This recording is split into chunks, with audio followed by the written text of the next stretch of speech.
नमस्कार दोस्तों, आज हम आपके लिए नवरात्रि पर गौरी मैया के प्रथम पूजित स्वरूप शैलपुत्री की कथा लेकर आए हैं। आप ध्यान लगाकर सुनिए और कथा के महत्व को जानिए। नवरात्रि में दुर्गा पूजा के अवसर पर दुर्गा देवी के 9 रूपों की पूजा उपासना बहुत ही विधि विधान से की जाती है। माँ दुर्गा को सर्वप्रथम शैलपुत्री के रूप में पूजा जाता है। हिमालय के वहाँ पुत्री के रूप में जन्म लेने के कारण उनका नामकरण हुआ शैलपुत्री। शास्त्रों के अनुसार नवरात्रि के पहले दिन माँ शैलपुत्री की पूजा की जाती है। शैलपुत्री माता को उमा, सती और हेमवती आदि नामों से भी जाना जाता है। माँ शैलपुत्री का वाहन वृषभ है। माता के माथे पर चंद्रमा सुशोभित है और उन्हें सफेद रंग अत्यंत प्रिय है। इसलिए माँ शैलपुत्री की पूजा में उन्हें सफेद रंग के ही वस्त्र, पुष्प और सफेद गाय का ही घी और मिठाई अर्पित करें। मान्यता है कि विधिवत माँ शैलपुत्री की पूजा से जीवन में शांति और सुख समृद्धि का वास होता है। वहीं माँ शैलपुत्री के पूजन के पश्चात मंत्र जाप, आरती और कथा पढ़ना भी जरूरी माना गया है। तो आइए जानते हैं शैलपुत्री की पौराणिक कथा।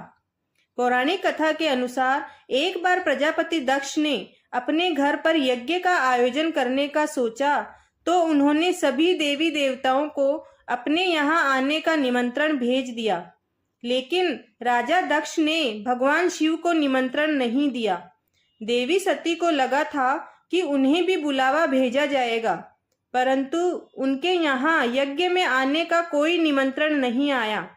फिर भी देवी सती को उस यज्ञ में जाने का मन हुआ, लेकिन शिवजी ने उन्हें मना कर दिया। शिवजी ने सती को बोला कि अभी उनके पास यज्ञ में जाने के लिए कोई निमंत्रण नहीं आया है, इसलिए वहां जाना ठीक नहीं होगा। फिर भी देवी सती ने उनकी बात नहीं मानी। बार बार यज्ञ में जाने का आग्रह करने के कारण भगवान शिव ने उन्हें जाने की अनुमति दे दी।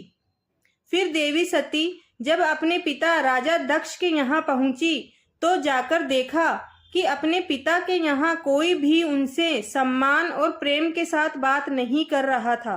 वहीं देवी सती की अन्य बहनें भी उनका तथा शिवजी का मजाक उड़ा रही थी। देवी सती पिता प्रजापति दक्ष ने भी सती का अपमान करने का कोई मौका नहीं छोड़ा।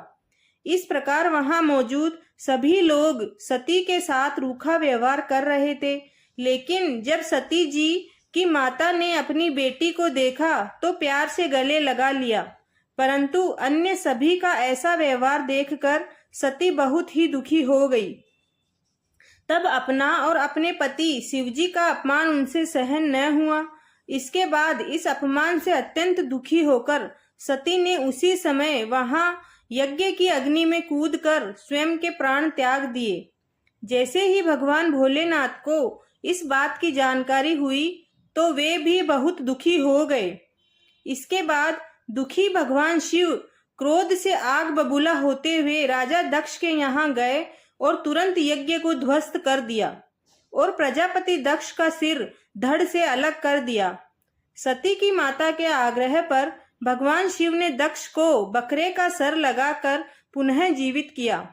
मान्यता है कि इसी सती ने फिर हिमालय की पुत्री शैलपुत्री के रूप में जन्म लिया और शैलपुत्री कहलाई। पार्वती और हेमवती भी इसी देवी के अन्य नाम हैं। शैलपुत्री का विवाह भी भगवान शंकर से हुआ। शैलपुत्री शिवजी की अर्धांगिनी बनी। इनका महत्व और शक्ति अनंत है। अगर कथा आपको पसंद आई हो तो कमेंट में जय मां शैलपुत्री लिखना ना भूलें। धन्यवाद।